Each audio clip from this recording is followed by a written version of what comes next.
Hello and welcome to episode 66 of Speak Free with MattyG. Today I'm joined by a very special guest. We got Emilio Da Savage in, massive Bulldogs fan and NRL content creator. So today we're going to be talking about obviously your love for the Dogs and sort of where that love's come from and how you feel about this year. Obviously you guys are flying right now on top of the table, so that's hectic. We won't touch too much on the Galvin stuff, but we will talk about it a little bit. And we'll talk a bit of State of Origin and that coming up, because when this comes out, when this drops, Game 3 will be tomorrow. So crazy, because it's not even Game 2 yet. But we'll get into that. But take me back. When did you start making content? First of all, I'm excited to be here. Thanks for having me. And up the Dogs. Content, I started making content when I was actually 11 years old. I'm 18 at the moment. I was on YouTube just doing random vlogs.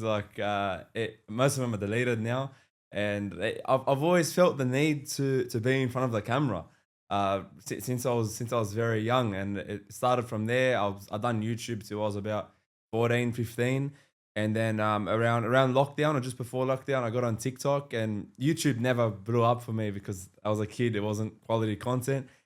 TikTok started to blow up. I was just being an idiot pretty much, and it was blowing up, doing well. Put YouTube to the side, haven't done it since, and TikTok just started killing it. That account's banned at the moment, so I got a new account now. What did you get banned for? I was very controversial with the vaccinations, the LGBT and all that. I just spoke my mind. Yeah. So you're anti the COVID vaccinations? Yeah. Oh, fucking same here, can't bro. Yeah. This podcast was built out of it. I didn't even know you that you had those views. What's the story with that? Well, I kept getting banned. I was on the radio at the time, so I was on fucking just like local Hawkesbury radio. And I was obviously very loud and proud, as I am, about being against the government and the restrictions and mandates and all that bullshit. And I guess from writing on social media, you're always getting banned. You write one thing, you hashtag scamdemic or whatever, and you get the flick for 30 days. And I thought there's got to be a way that I can just, speak my mind in like longer form, so I can really like get my opinion out there and tell people what I think is actually going on, and to wake the fuck up. So they had this like separate room in the at the radio at the time, and they're like, we're going to turn it into a podcast studio. And straight away I was like, done, let's do it. And then I was like, I need to think of a name, and it actually came to me in a dream. I woke up and I was like, Speak Free with MattyG. That sounds heavy. It clicks. So I'm like, straight away I was like, fucking made it. And then bought a camera, bought a tripod, and they had the road equipment and all that shit. So all I had to buy was a camera, tripod, and got to use the room for free. And started from there. But you should see my videos, bro. Are they still up? Yeah. I want to see them. Oh, bro, they're so shit. They're so shit. It's like one camera, and I've got the camera way too high. Like it's up here, and we're like down here on this little table. It's just so shit. Was it just you? I had a guest on each time, so that's like that. The how it is now hasn't changed. Like the same, I guess, vision behind it has not changed. It's just gotten a lot more better quality, and I've kind of moved away from all the COVID chat and whatnot. And me too. It's kind of I just think like leave that in the past. People know my views, and my views will still be the same on that. But I just think there's just so much more to life. I don't want to be that guy that just talks about COVID for fucking next 15 years. But I still hold the same views. I'm very against what they did to us for that period of time.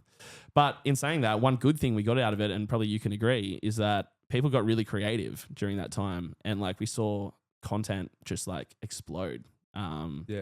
And a lot of people just, I think they realized they were probably stuck in this like job or whatever, or school or whatever the fuck it may be at the time. And I think having that time away from that and at home and needing an outlet of some sort, I think it made people follow their passions way more. So I think that's a positive we've taken out of 100%. I think if it wasn't for lockdown, there wouldn't be as many content creators as there is. I always ask people, how do you start? And half the time they say, oh, lockdown. There's a lockdown thing. So many people I've had on here all started their shit during lockdown. Like that's when they really started to like. It was a blessing in disguise. Yeah. But no, that's mad. So tell me, when did you, so you started putting TikToks out. Was it all or Bulldogs? Oh no, sorry, you said that was all of that stuff. Yeah, but were you it doing was- footy content then as well? Yeah, or? always done footy content. Just not only footy content. I mean, the last couple of months, couple of years, I've been doing footy content mostly. But just a bit of everything. I've always liked to speak about everything and not be focused on one thing. But I feel like I love the Bulldogs too much that it pretty much is everything. Yeah. And I guess I mean, we we're talking a bit off air about this, but like the fact that you've always talked about footy, no one can call you a sort of bandwagoner because Dogs haven't been going well for that long. You know, they're not a club that's always been flying. They've struggled a lot, you know, in previous seasons. But what do you feel about the amount of people that come on board for Dogs games this year? You know, that are turning up to games, that are, you know, there's always going to be, you know, for want of a better word, bandwagoners for any club that's doing well. I think we've seen it with Penrith the last 4 years, definitely. And before that, probably with Melbourne and Roosters and different clubs. But how do you feel about those fans that, you know, have come on board probably the last 2 years? It's a good question. I guess it is what it is, but there's many different perspectives to it. I'll give you an example. I was at the Good Friday game, sitting in the kennel, 65,000 people. And it felt so cool to have that many people at a Dogs game because it's been quite a while, and not since I was young that's happened. It's always been dead. But I was sitting there with my mate. We're actually speaking about it at the game in the moment. I said to him, like, look, this feels amazing having this many people around. Like, there's nothing like it. There's nothing like our fans. But at the same time, it kind of makes me sad because most of these people will not stick around in the tough times. And I guess I was maybe overthinking. I was thinking about it more than footy. Like, if things get tough, people just walk away. And yeah, there's different perspectives to it. Look, I enjoy it. The partying at Belmore, we haven't had that for a long time. But at the same time, I don't see it in a good way when people just dip when times get tough. Yeah, I feel the same way about the Tigers. Like, I must say, Tigers, like, their fan base is stuck fucking pretty strong, eh? Yeah, like, they're very good. Really strong. Like, I do notice this year definitely more. There's definitely more people like at different. I don't know. There's just more people that are a bit more loud and proud about it. I'm not to say they're bandwagoners. I think they've just probably been, you know, disappointed with how they've gone the last few years, and maybe they see a glimmer of hope this year. Until Galvin signed with you guys, but I'm so happy. But I think having people like Jerome and you know, Appy Coruscant there, and Terrell May's been such a, you know, and Taruva as well, these cult sort of heroes, of course they're going to attract more people to games to watch them, you know, play live. Course. And I think that's a good thing, obviously a good thing for the club. But yeah, I guess as a Tigers fan, because we've been bad for so fucking long, I feel there's this almost like a bond between fans. Like, even if they, you know, they're coming to 3 or 4 games a year compared to, you know, going to every home game, I think it's still like a respect thing. Like, yeah, you're a real fan, you know? Yeah. But I do know people personally, my cousin Corey, that sort of gave up on the Tigers. And I just think, like, you know what? Don't fucking come back now, bro. Don't come back when we go well, because I just see it as like, I don't know. There's a difference between not being able to make games or getting busy or, you know, having other shit on. But like, to tell me, oh no, I don't really watch footy anymore, bro. Tigers aren't worth watching, blah, blah, blah. I just think, like, fuck you, you know? Like, yeah, shout out. Yeah, you're not a loyal supporter, so don't act like you are. That's the only thing I don't like, is people who act like they've been, you know, there from the get-go, and it's like, bro, no, you haven't. Don't lie. Don't fucking lie. But yeah, in terms of bandwagoners as a whole, like, I think if you've been a supporter your whole life and you've started going to more games because they're better to watch, I think that's understandable. It's always going to happen, right? Like, at the end of the day, it's a business. You want to see a better product on the field to spend your hard earned on. So I get that. But yeah, I don't respect people who definitely don't respect people who jump teams, like, from team to team. Yeah. And people who have given, like, you know, made it public that they've given up on a team and then they come back when times are good. So, but yeah, tell me about sort of, I guess when did you start to blow up? Where did you see that massive growth the last couple of years with Dogs content, or? With Dogs content, I've been doing it since before lockdown. Like, but I was doing it in a stupid way. Like, the Dogs were literally dead last, and I'd do my tips for the week, and I'd say we're just gonna absolutely belt the Panthers, for example, and then I was just that dumb kid on the internet. Like every week, the dogs would get belted, and I'd go quiet for 2 days, and I come back, we're gonna smash this team. And if I done it now, it's just like whatever, it's expected. So I had to change it up, and now I pretty much make content about my passion. I love doing interviews, getting different perspectives on the game. I love getting the players on when I can.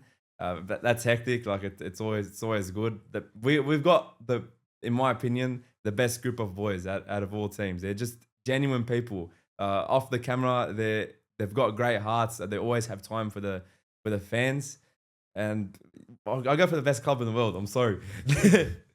No, I respect it, man. I don't knock your passion at all. I think it's great. And it's good to hear that they're so good with their fans. Because Tigers have come a bit in the media for that lately. But I do have a story about that actually. I would give you you know what? I will give my opinion on that because I don't think I've given my opinion fully on that.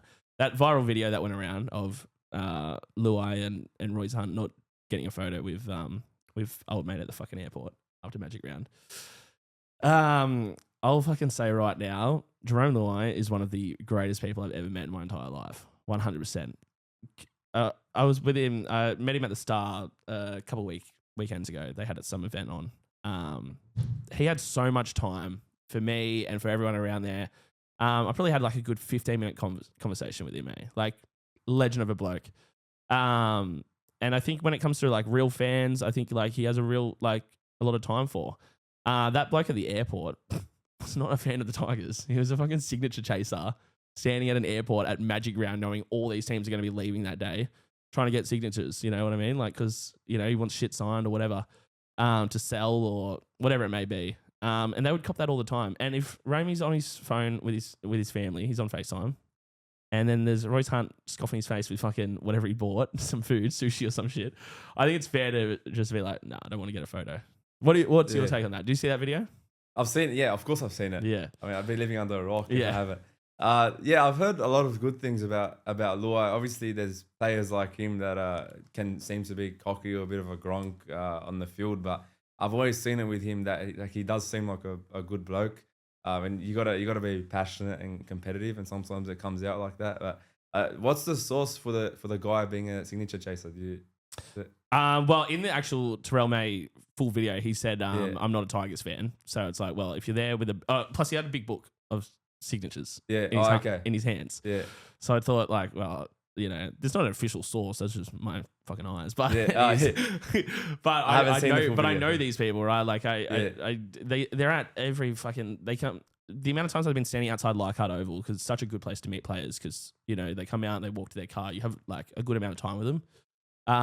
The amount of people that get there and they've come there with their footy cards and they want them signed, and they're not fans of the club. They're not in Tigers kit. They're not like, some of them have even told me they're not fucking fans of the club. Like they're Parramatta supporter or something. They're at a Sharks Tigers game. It's like, what are you fucking doing here? If I was a player, I'd just go straight to the little ones. The real fans. That's the thing, right? Like I think if kids are getting photos and that, and I think if you're an adult and you get denied a photo, get over it, bro.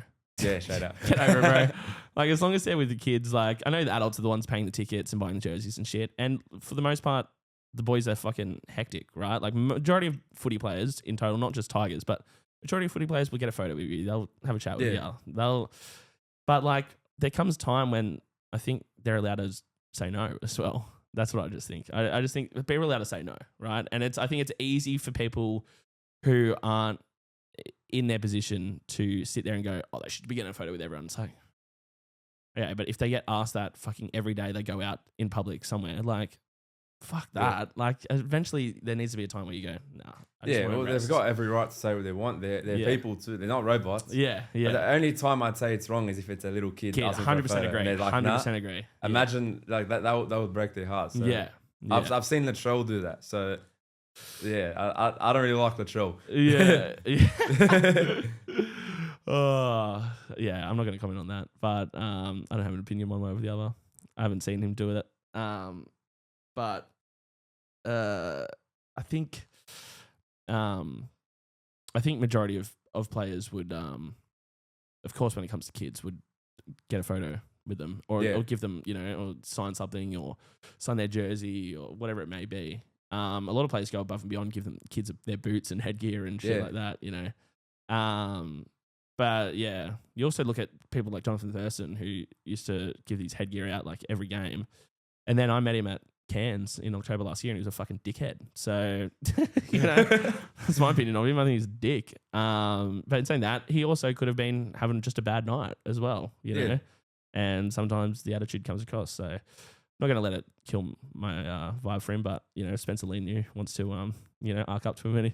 And again, I'll be on Spencer's side for sure. 100%. I actually get Spencer's perspective too. Like, Thurston spoke against him in the media and then wants an interview. Like, I'd say get lost as well. Well, I think, when you come out so hard against, I just think that was such a big blow up, that whole scenario with Ezra and Spencer. I just think I don't know. I just think what's said on the footy field, you leave on the fucking footy field. Hey, get it out. Shake hands at the end of the game and fucking it's all good. I think there's just too much fucking whinging now. Yeah, everyone's soft. Everyone is, I don't get it. They're obviously not physically soft because they're playing rugby league. It's a fucking hard game. But I feel like someone, I don't know, says something like it's just words, bro. Whatever. But in saying that, I'm also a white guy, so what do I know? But we'll talk about Galvin situation because you're so excited. Galvin, you're salivating. Now I don't want to go too deep into it because I talked a lot about it with Fred in the last episode, and I've gave my opinion, and I do actually wish him well. Like I hope he fucking. I hope he does well at Dogs because Dogs are flying right now. I'd hate for it to see that it affects, what you've built. But yeah, I just don't like how it sort of played out, and any disrespect to Benji is, I don't like that at all. Yeah, so, no, fair enough. Yeah, because Benji to me and Benji to a lot of West Tigers fans around my age, and like my whole generation grew up watching Benji, and a lot of the reason they played footy was because of Benji, and I think that's the case for a lot of players in rugby league as well. I just thought it was a bit, just a bit shit the way it all sort of played out. But the media does that too. Yeah, the media's to blame as well. I don't think he meant it in a way the media portrays it to be. Maybe it wasn't the best thing to say, but they're making it out like he said he's the worst coach. Like, nothing to do with him. It's a bit of a blow up. It's definitely was blown way out of proportion. Oh, 100%.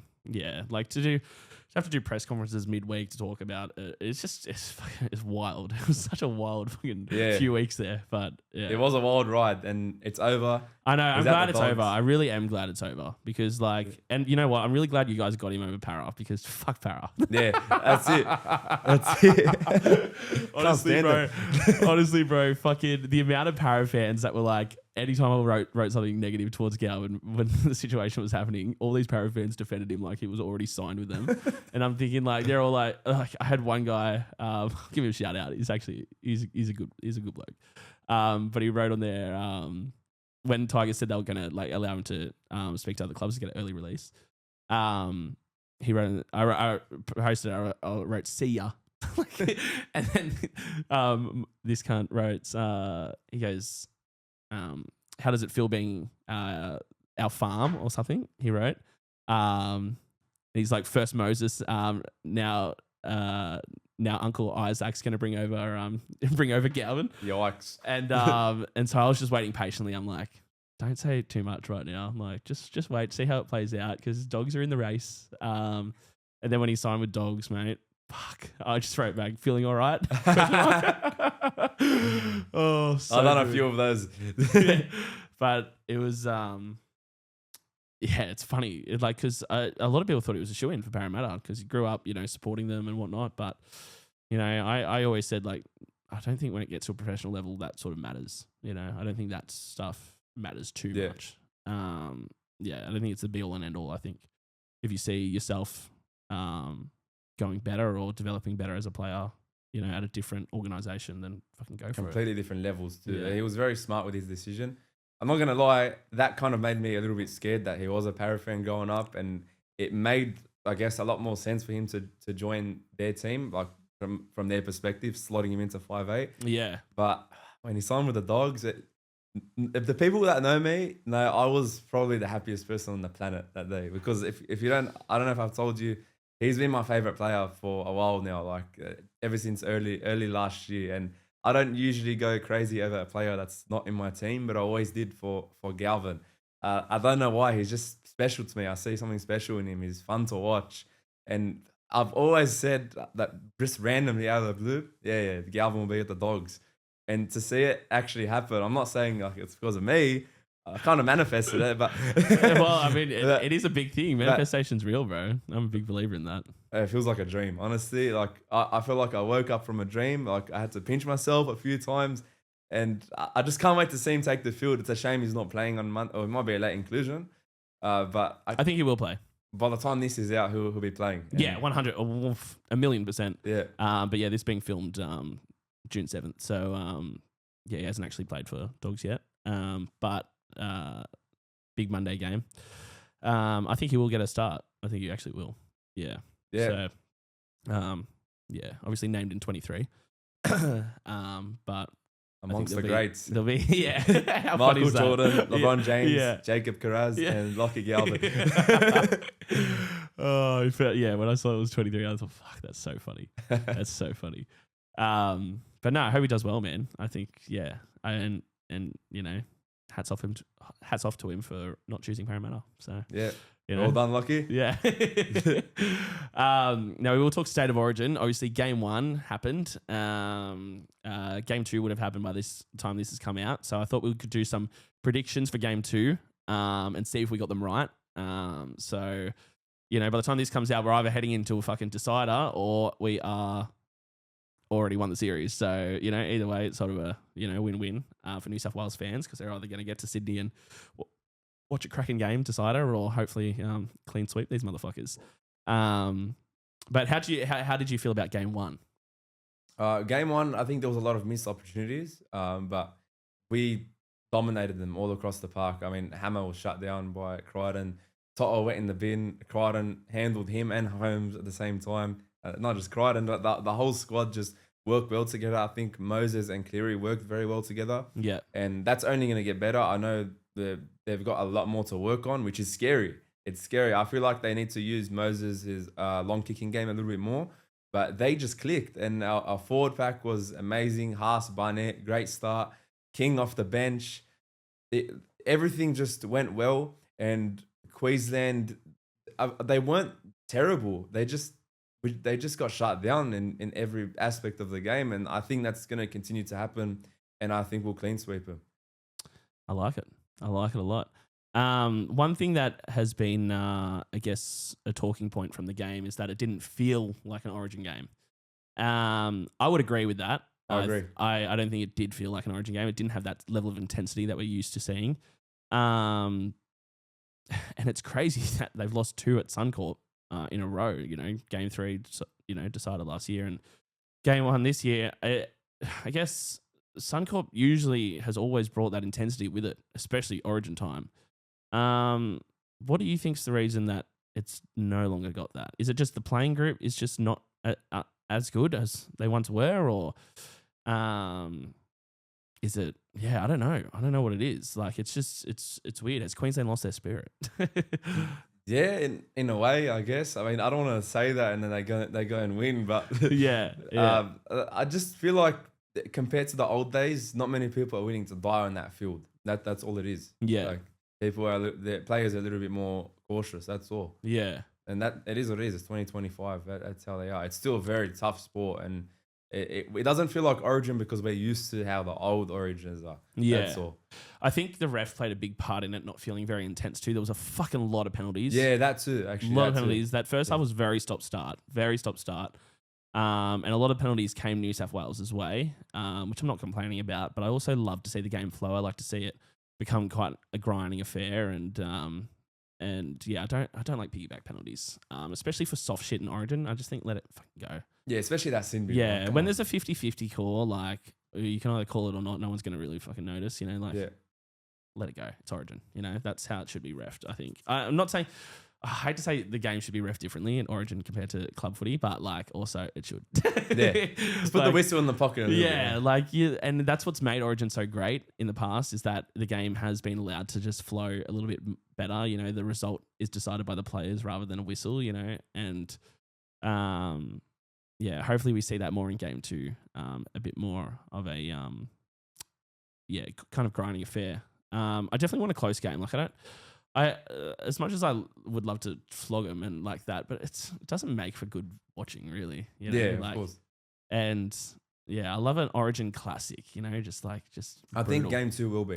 I think it will be too, because I think Queensland are not just playing for obviously to stay in the series, but I think they're playing for a whole lot more. I think they were embarrassed. They've been embarrassed twice now in a row, and I think if they want to get any bit of pride back in the jersey, they've got to come out and absolutely fucking fire and have in like just heaps of intensity right from the get go. My prediction, game 2. This makes me sound like such a turncoat, but I actually see Queensland winning it. And I think we win the series. Don't get me wrong. I think New South Wales win the series. But I just think Queensland have just so much more to play for, and I think Billy will make the right hard decisions that he needs to make that team stronger.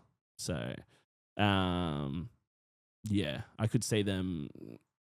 We usually go well in the interstate games like that aren't played in New South Wales or Queensland, but I just think this year I see Queensland coming back and winning in a close one, sending it to a decider. It's going to Golden Point. Yeah. So. Oh, fuck. Golden Point. Queensland will be winning at halftime, 10-6, and we win 13-12. Nathan Cleary field goal.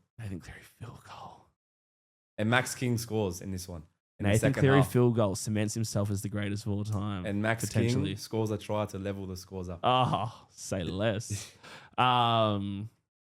Yeah. Fuck, I like it. And if it gets like that, well, either way, it's a fucking top game, you know, and then we can just celebrate in Sydney if that's the case. Yeah. But yeah, I think, score wise, then I'll say Queensland.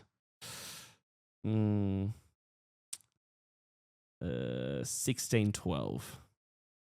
All right. Anytime try scorers? Oh, fuck. Just put a bet on right now. Fuck. Well, it's hard because I haven't seen, like, they haven't named the team yet.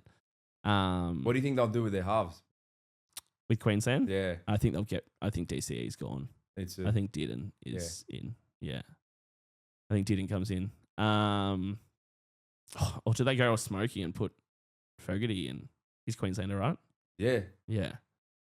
Could do that. Fogarty, you reckon? Could do that. Could be an outside, like, I don't know. It could be. Yeah. He's been killing it. But everyone's saying Dearden, so Dearden makes he's a bit more probably sense. been like, it Dearden definitely makes more sense. Yeah, that's probably what will happen. Do they bring do they bring Walsh in if he has a blinder? I don't know. Hey, Yeah, so they haven't even played. Like Walsh hasn't even played a game back from injury yet when we're filming this. We'll so. see how he goes against Gold Coast. Yeah, because that could be another sort of bit of X factor they could bring in. Because when Walsh is on, he's fucking on. Or they could just put Hammer to fullback and then put someone else in the centers. Yeah, that's true. Like Cobbo, but Cobbo's been off. Yeah, isn't he been dropped? dropped? Talangi, he's injured, but yeah. I don't know. Queensland. They're in shambles, mate. Yeah. For our sake, I hope they keep DCE at 7 because Dearden's scary. Well, that's the other thing. It's like that's the debate, right? It's like, do you drop him or do you leave him to build, like, to have one last legacy game, like cement your legacy, like bring back pride into this state, bring back pride into your own jersey, fight for your jersey, fight for your state. Like, he's the captain. Like, it's not like you're just dropping a half. You're dropping a fucking captain halfway through a series. It's crazy. But I think those hard decisions need to happen. Yeah, of course. For them to win. So, yeah, I don't know. It'll be interesting. Origin can go anyway. Like, you know, Queensland we're supporting, we're cheering last year after they won game 1, you know, like they'd won the series already. And New South Wales fans were doing the same this year. And I just thought, just chill. It's 3 games. It's 3 games. Anything can happen. Anything can fucking happen. So, Yeah, Origin's a crazy game. It's a crazy game, and we've seen fucking crazy things happen, So wouldn't surprise me, if Queensland do win, send it to a decider, but also wouldn't surprise me if we kill them in game 2 as well, and then sets up a nice, game 3. I'm excited for game 3. And I haven't been to Origin in a while. I didn't go last year. Oh, really? So yeah, it's gonna be last fun. year fucking sucked in Sydney because of the Swali thing. Yeah. Right at the start. That kind of just killed the game. But yeah, it's it'll be a mad atmosphere no matter what. Either way, like it's either going to be a decider or a fucking clean sweep. And I think, if it is a clean sweep, I will just say to New South Wales Blues fans, make sure you still sell the fucking place out. Come and party. Of course, yeah. Come and party, because a lot of people go, "Oh, it's a dead rubber," but like, no, it's actually not a dead rubber, because we're fighting for his. Yeah, take the Thursday off and fucking send it. But like, we haven't got a clean sweep since 2000, so that will be a massive achievement if they can do that. Yeah. So yeah, see how we go, eh? See if we're right. When I'll put this clip out and see if we're fucking right. Now, where do you see sort of the rest of this year going? Who do you think makes the 8? Without saying Dogs, obviously, because we're obviously making the 8. Yeah, they're a short bet. Like Dogs, Melbourne, Canberra, they're locks. But I reckon the Wars fall off, and they'll end up about 6th or 7th. Man, I don't know. Hey, I got Dogs first. I'll say Canberra stays 2nd. Melbourne will be 3rd. I guess you gotta put the Wars. Who's 5th? I would definitely put Waz. I don't know if I'd put Waz in top 4, but I just don't think the Wars are a top 4 team. Anything can happen. I mean, let's look at the fucking ladder right now. We've got Canterbury 1st, Melbourne 2nd, Canberra 3rd, Warriors 4th, Cronulla, North Queensland, Dolphins, Manly. You think Cronulla get into the top 4? 4th, yeah. Fuck, big call. I think Cronulla are pretenders. I think they are too, but they'll sneak in. You know what else is another thing is, like, looking at the draw this year, it's very it seems a little bit unfair. The draw, we've got Canberra playing on a Sunday this week, but they've played Sunday the week before that. Look at their draw. Sunday the week before that. Sunday the week before that, and the week before that Saturday. That's a long, like, that recovery time they're getting, and then Sunday the week before that, and then Sunday the week before that. The fuck is going on? Look NRL? at Canberra's upcoming draw. They've got, I'd say, the easiest next 2 months. Really? Yeah. 'Cause I was looking at it for Supercoach, and so we got oh fuck. Then a bye, and then that's not an easy game, bro. That's against the Tigers, mate. Tigers. Claws out, lad. No, they do have a fucking. They've got Newcastle twice in like 6 weeks. Oh, They've really? got St. George and Parramatta and Tigers. Yeah, they do have It's a very easy draw, and like 2 buys in between. So. Yeah, so they could be fucking flying on the top by the end of that, potentially. Potentially, yeah. We just can't drop a game. You're on the top by you're clear 4 points at the moment, aren't you? 2. Oh, 22-20. Oh, yeah, that's right. Yeah. Yeah, well, it'll be interesting. I think Dogs stay there. I think, well, it'll be interesting because, obviously you're changing something up now with Galvin coming in. Yeah. So, it throws a sort of spanner in the works. Either works or it doesn't work. So, what do you think about the Broncos? You reckon they'll make it? Fuck no. No? No, they're done. I'd love for them not to make it. I think they're going to sack Madge. Oh, right. They've been to so many coaches. Yeah, I think they're going to. They're going to sack Madge. Yeah, it's an experiment that hasn't worked. Yeah, and I didn't think it would. I honestly didn't think it would work. I think I said with the retro, I said it depends if they can buy into the toughness of Madge or not, because Tigers couldn't buy into it, and they end up resenting him for it, and the result showed. And I think Broncos are a club that doesn't like to. They've never trained like that, really. If you look at all their coaches, they've been sort of the more relaxed style of coach. Wayne Bennett certainly is definitely more a relaxed style. He has this aura about him that gets the best out of his players. It's not so much like hard work and, busting your fucking ass all the time. And I think Kevin Walters was sort of similar to Wayne in that aspect. But yeah, I think Madge has come in and he's really shaking things up, and I don't think the club's really liking it. So I think they'll probably sack him. Probably, it seems like it. It's Yeah. not working one bit. I mean, their fucking squad is good. Like they should be. Oh, it's amazing. Yeah, they should be killing it. But Yeah. So yeah, that'll be interesting. I don't know. They might sneak in and make the 8. Fuck it. They won't go anywhere anyways. Yeah, nah, they won't. What about the Finns? Finns could be They're could, looking good. Yeah, they are looking good. Fuck, especially they fucking flog St. George. And us as well. Yeah. Yeah, they could be a smoky. They could really have a late sort of push for that, even top 4. Like it's so close this year. You fucking anyone can still make it. Like a Gold Coast can make it if they want. Yeah. Well, that's what's scaring me about fucking seeing Tigers keep losing games. I'm like, fuck, we're going back to the bottom, guys. Like, we're gonna go for a 4-peat this year. Fuck, if we can't start winning games, it'll be interesting to see us versus Penrith on Sunday. So yeah, very interesting game. Yeah, I actually might go if I've got nothing on. Yeah, it'll be a good atmosphere there. Hopefully a big crowd. But yeah, Romy versus Cleary, first time ever. Crazy. It's huge. It's crazy. I feel like we've had to wait so long. I feel like that should have been like a in the first 6 rounds sort of game. But yeah, because then we versed them again as well. Like maybe a month later. I hate that. I wish it was more spread out. Yeah. Maybe more than a month later actually. Fuck, maybe I'm tripping. I don't know. But we versed them twice at Combank this year. But yeah, it's a crazy year of footy. Like, who would have thought Penrith would have been, towards the bottom? And, no one.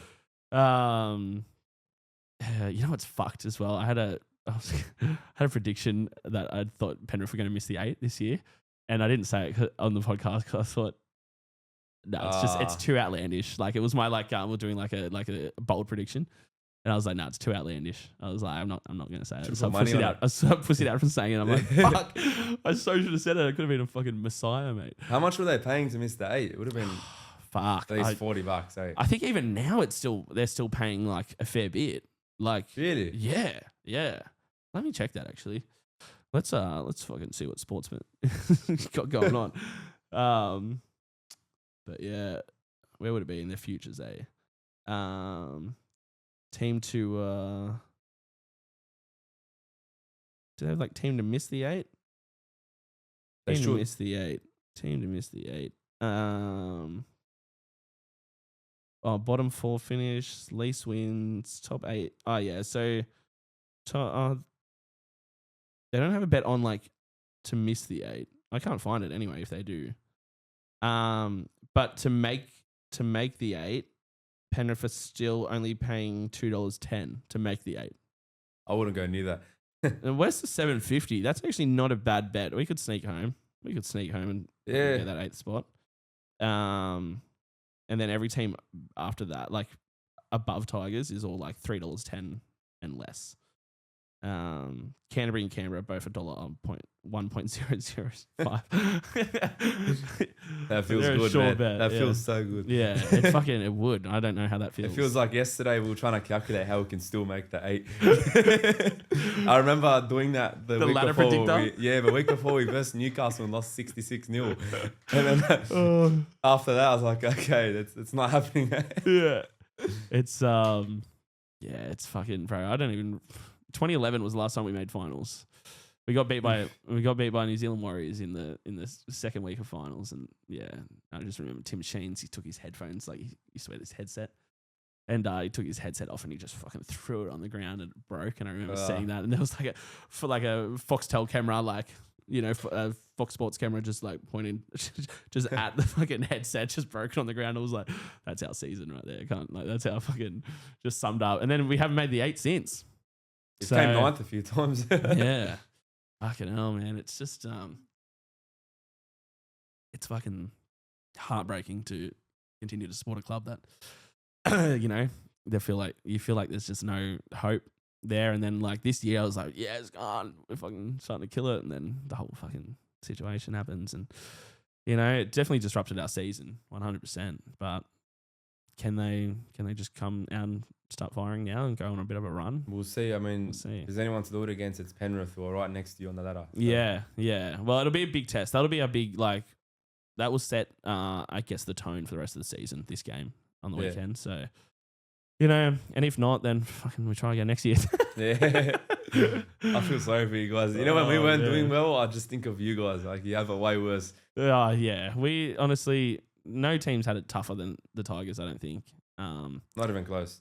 Yeah, like you can talk about like premierships and Parramatta not winning for however long and all that shit, but it's like when your team's not even making finals and like your fans literally have no hope, like that's when you really start, your loyalty is tested, you know? Yeah. And hats off to Tigers fans because they fucking stuck strong. So hell yeah. But yeah, who do you think who do you think is in the grand final this year? I'm going to say Dogs Melbourne, but I can see Canberra being there. I think Canberra are the real deal, and I think it's between the three of us. Yeah, Canberra do have this like grinding ability to just fucking win games. Like us. Know? Yeah. That's why I believe they're our toughest opponent.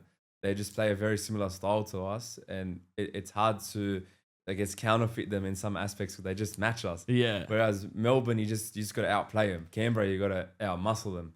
And that game against Canberra was unbelievable. Just the way it played out was, I've never seen anything like it. Crazy, eh? That was fucking insane. At their home too. Yeah. You went to the game, eh? I was there. Yeah, I'm going to every game this year. Every single game? Yeah. And I've been to all of them so far, of course, and that was my favourite by far. Yeah. What a feeling that was. Yeah. What do you think of the stadium there? I think it's hectic. I like it. You liked it? Yeah. It's a weird stadium because it's sort of built into the ground in a way. Yeah, it's the only thing wrong about it is where it is. It's in the middle of nowhere. Like, it should be towards the city more. Yeah, true. It is pretty far out of Canberra. But you see that a lot with stadiums. Like Gold Coast is sort of the same. Yeah. I was fucking meant to be going to the Tigers Gold Coast. I've never watched a game at Gold Coast, and I booked flights, accommodation, everything, the ticket to the Tigers Gold Coast game, which is like our last round game this year. So first weekend of September. And I was so keen. I was so G'd up. Fucking booked the Meriden. Fucking ready to rip in, mate. Yeah. I was just going up by myself. I was like, fuck it, I'll catch up with friends up there and shit. And then I was on the phone to my friend and I was like, when's the date of your wedding again? She goes, 6th of September. And I went, fuck. After I've already booked flights with no, you can't change the flights. You know what I mean? So I had to pay $130 to change the flights to when I go to Gold Coast in December. Going up for a holiday in December. Fuck, bro, I'm so spewing. I gave the ticket to some Tigers fan who lives like 3 hours from Gold Coast and he's going up for the game. So I gave him the ticket. So I'm like, that's all right. And I could cancel my hotel. So really only cost me $130. But yeah, it sucks, bro. That's annoying because you were G'd for it, eh? Yeah, I was so keen because I've never gone. Like, it's always been a stadium that I've been like, I'd fucking like that. You could make a good weekend out of that because it's in Goldie, you know. Yeah. But yeah, fucking spewing, bro. I've never been either. We always verse them in Belmore.